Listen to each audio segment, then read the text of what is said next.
Well, hello. Good morning, good afternoon, good evening, whatever time you may be listening to this podcast. Hi, how are you?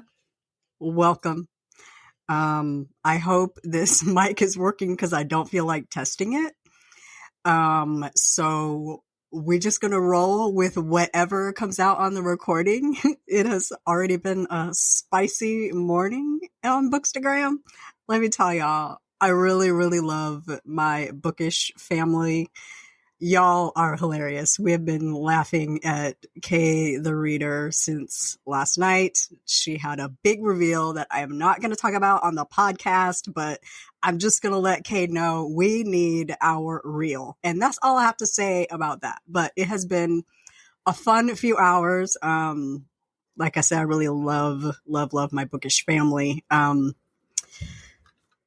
Y'all make this book thing really, really fun. So, welcome to episode 62 of the Bookcast.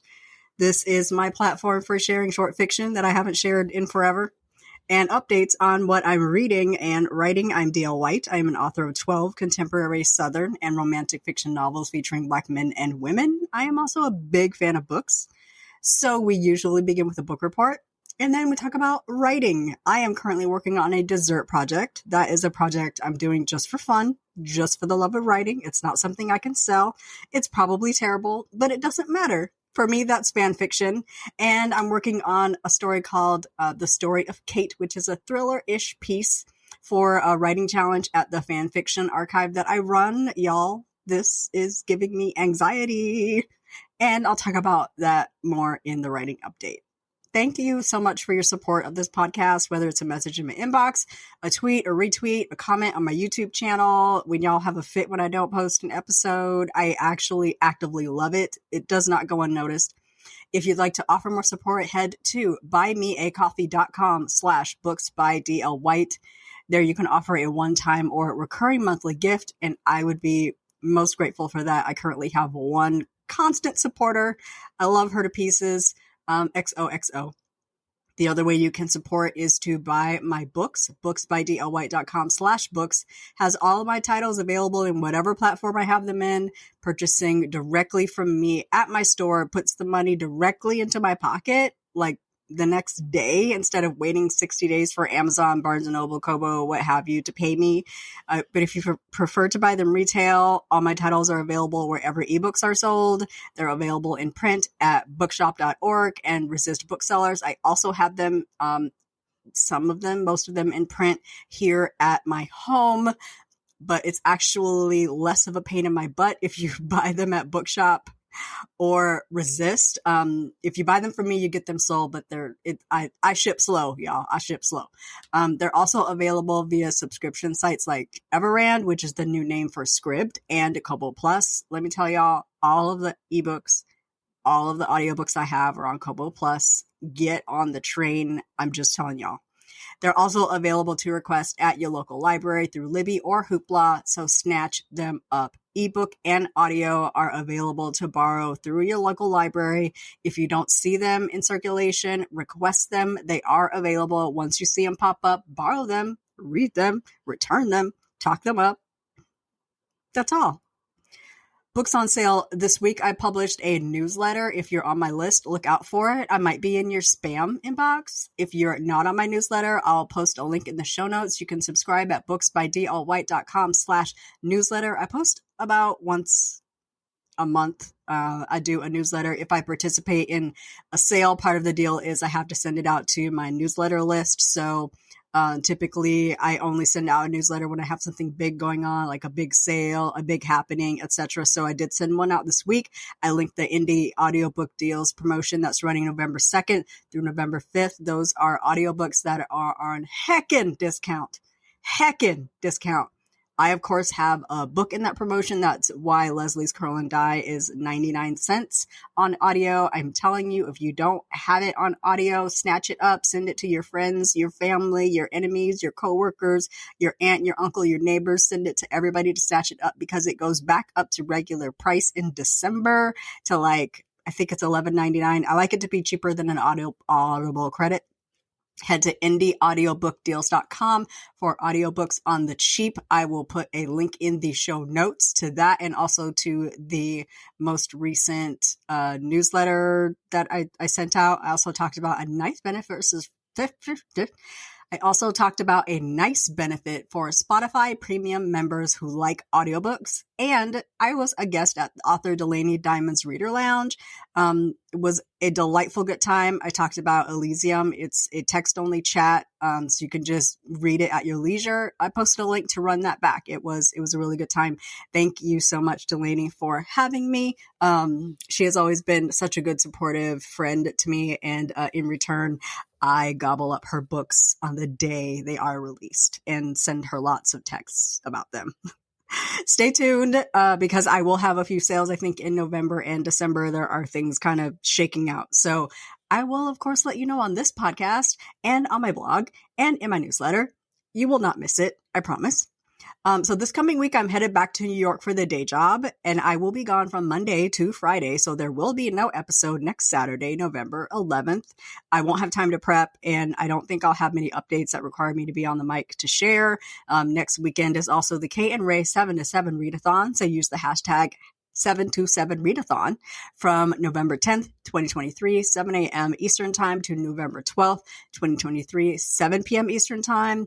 There's a live to kick off the readathon Friday night at 6:30 and a live to wrap it up Sunday night at 6:30. A couple check-ins will probably be posted throughout the weekend. Stack up them books and get ready to read all weekend. I'm very, very excited about it because I have a lot of writing to do, but also I want to get in some reading time because reading is like my dessert. So today I'm hoping to keep this short and sweet, quick and dirty. I have a lot of writing to get into, which I'll talk about in the writing update. We'll start with the book report, though, as always, and then I'm talking about my dessert project, which is going very well, but now I have stressed myself out. Today is Saturday, November 4th. It is 9:23 a.m. I am late because I was sitting in a live with my Bookstagram friends, and it was shenanigans, joyful shenanigans. There's not a better way to start a Saturday, but I had to log off so I could do this podcast. It's sunny in Atlanta. I have a mic. I am ready to dig in, but first, let's have coffee.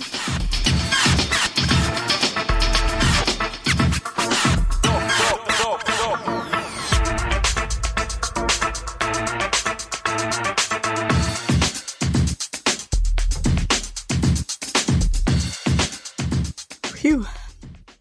The coffee is jamming today, and it's very warm. And I think I've talked about this before, but I have a surgically smaller stomach. And once the coffee hits that stomach, it's like I have new nerves in my stomach. And I don't know if y'all can feel like when the coffee is really hot, can you feel it in your stomach?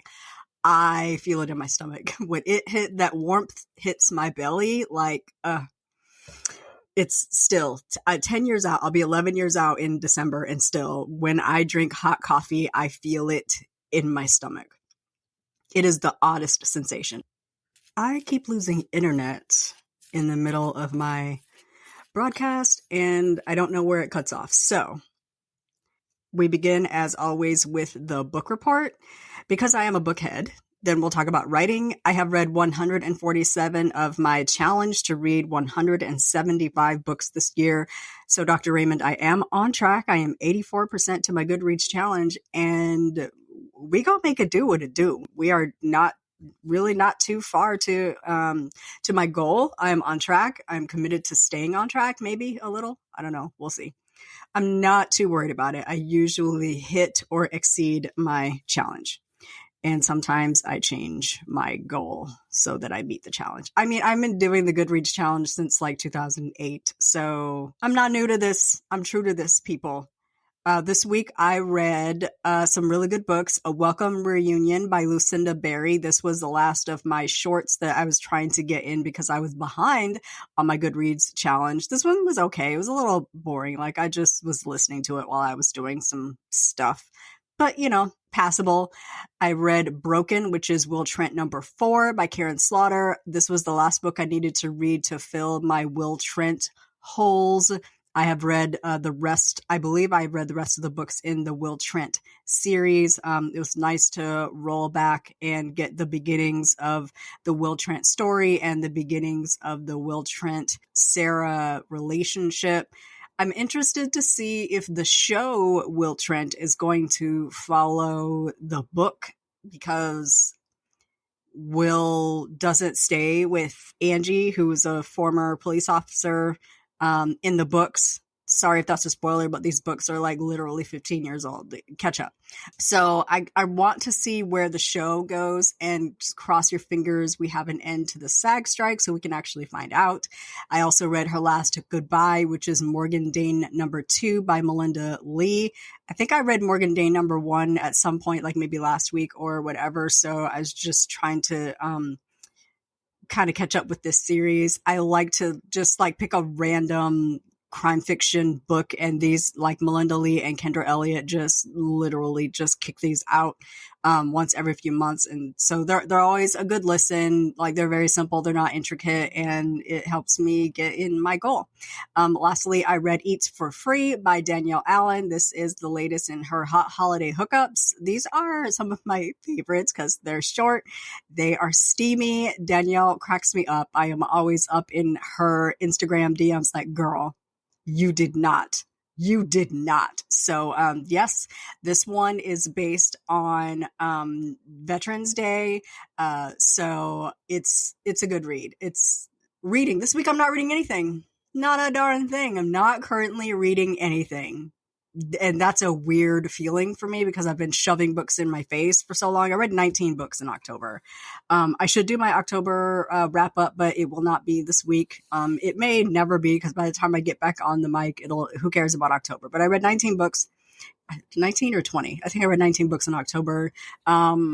My brain is tired. I did see that A.C. Arthur's December release, Leave It to Us, is in Amazon First Reads. That's so awesome for a Black author to be in Amazon First Reads. And I grabbed that, so I may read that. I also have the new Blessings novel by Beverly Jenkins. It's called A Christmas to Remember. I actually had an arc, but I didn't get to it, so I'm also going to read that. I might just snatch up the audio if it's available, and maybe listen to that on the plane or while I am traveling. In book news, super quick here, Amazon is launching AI narrated books, and I'm not all anti-AI or anything. This could really open up audio for a lot of authors, probably not Black authors, because I don't feel like the voices are good enough to compete with the quality voices we have. Like, if it's a Robin Miles, Adrenrele, Ojo, Bonnie Turpin, I am always going for a real voice sound.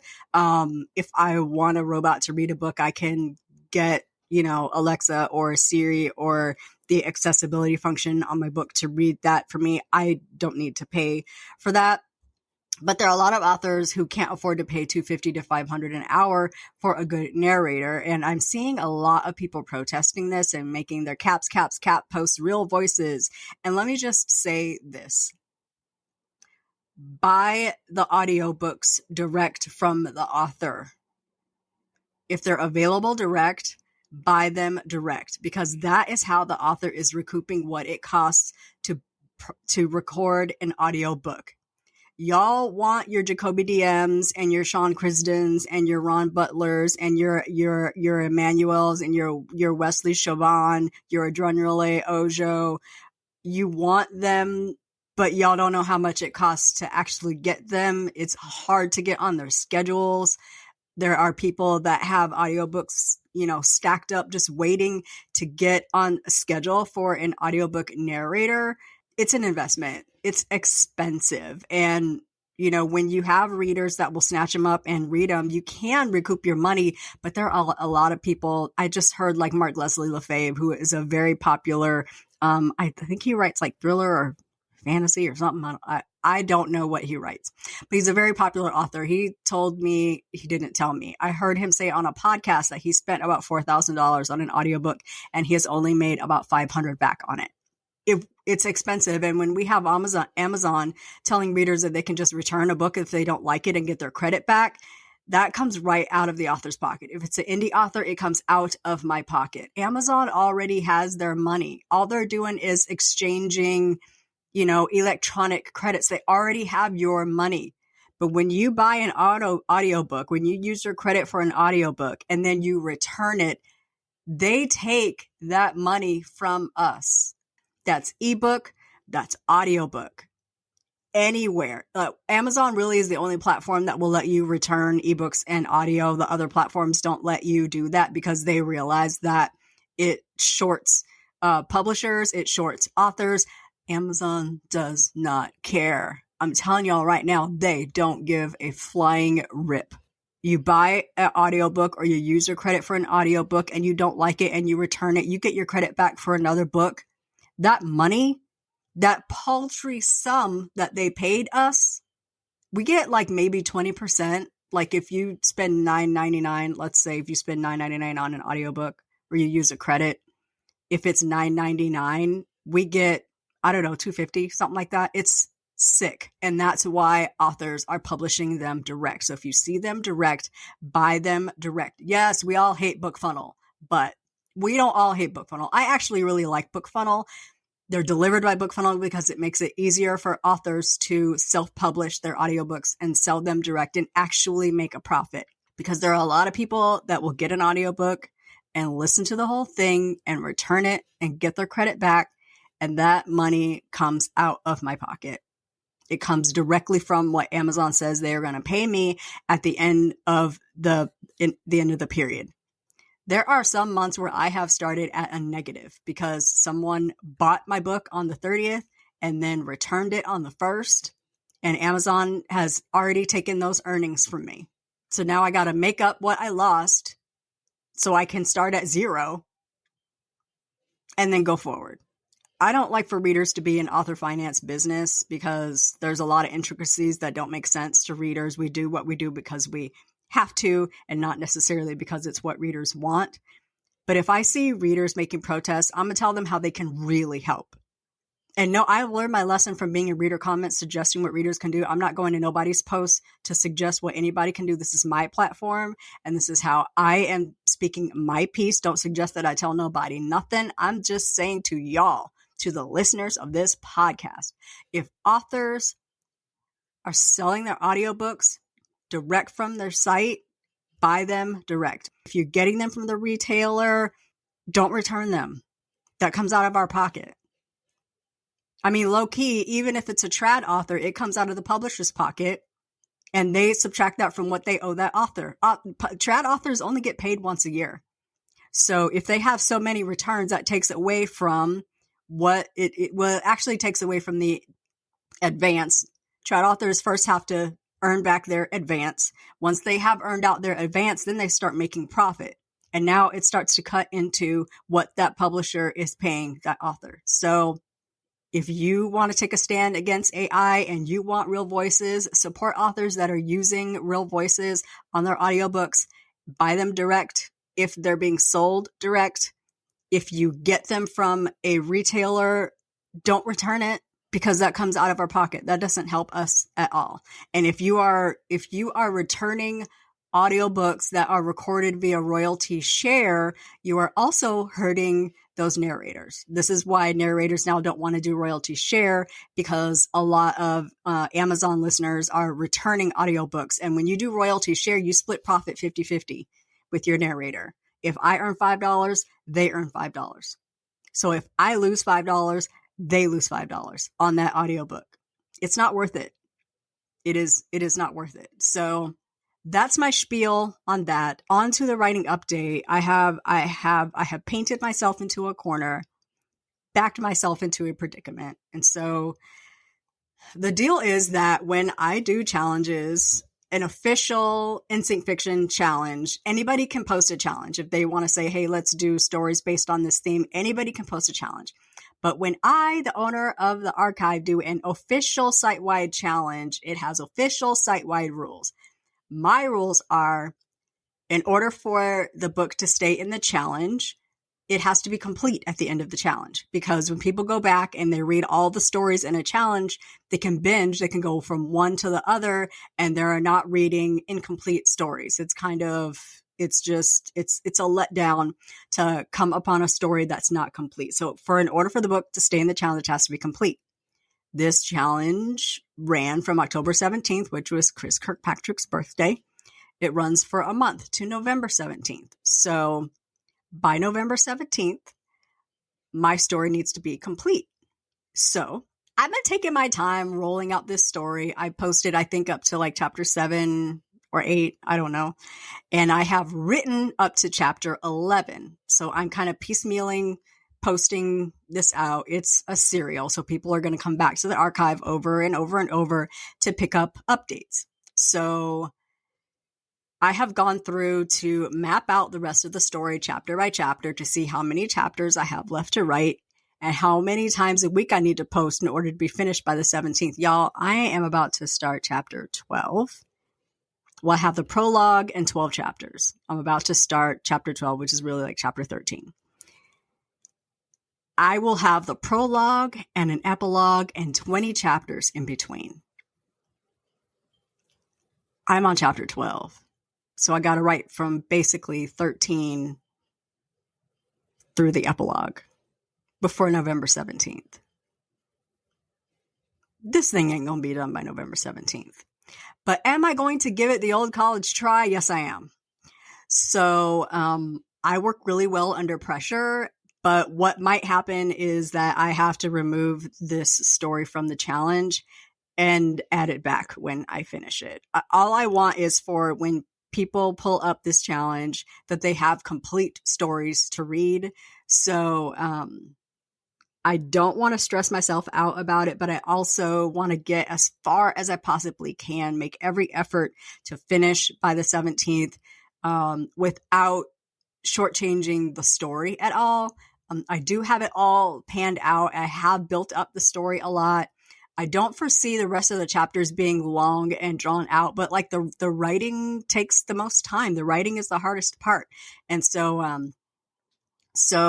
I'm hoping to keep this short and sweet because I do need to get in my doc and get to writing, and really just kind of jam through and then go back and like flesh it out, fluff it up, just really trying to remind myself this does not have to be perfect. But it does need to be good. I do want it to be good. It is starting to get really good. The action is ramping up. I am enjoying writing a person who is not all there mentally. And I don't know what that says about me, but Kate is not well. And she's kind of mean.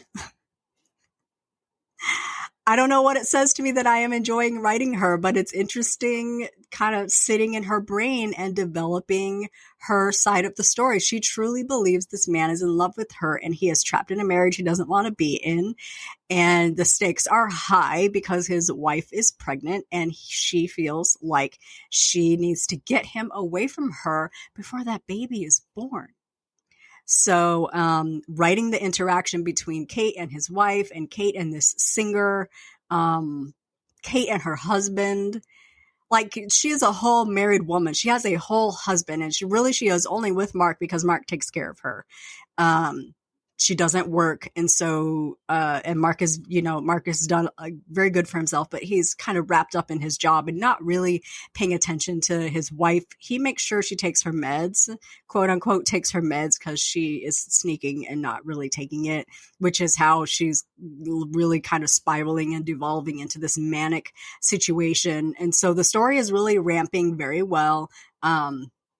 It's going fantastic. I'm getting to a part where we're kind of hitting the climax of the story where action really has to build. And in the next few chapters, Kate begins to lay out her plan to rescue JC from his situation. And in her mind, she really feels like she's doing a good thing. So that's kind of where I am and where I've got to get into my doc and get, really lay out the bare bones and then kind of go back and flesh it out, fluff it up, make it good so that I can post. I really, really want to be done by the 17th.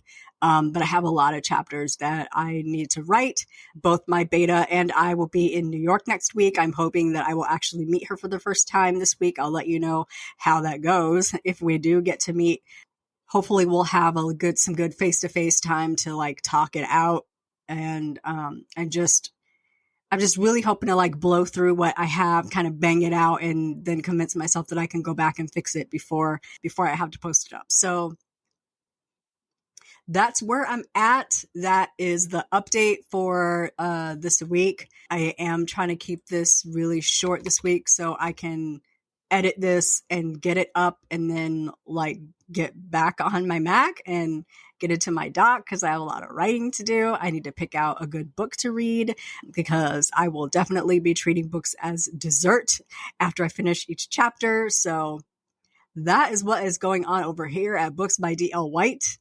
And that brings us to the end of today's episode. Thank you for joining me for another episode of the Bookcast. I will not be back next week. Remember, I will not be back on Saturday, November 11th with a reading update or a writing update. I will be reading. I will be writing. We will catch back up with each other the weekend after. So please enjoy this week, next weekend, the weekend after that. Have a superlative week and we'll chat again soon. I promise.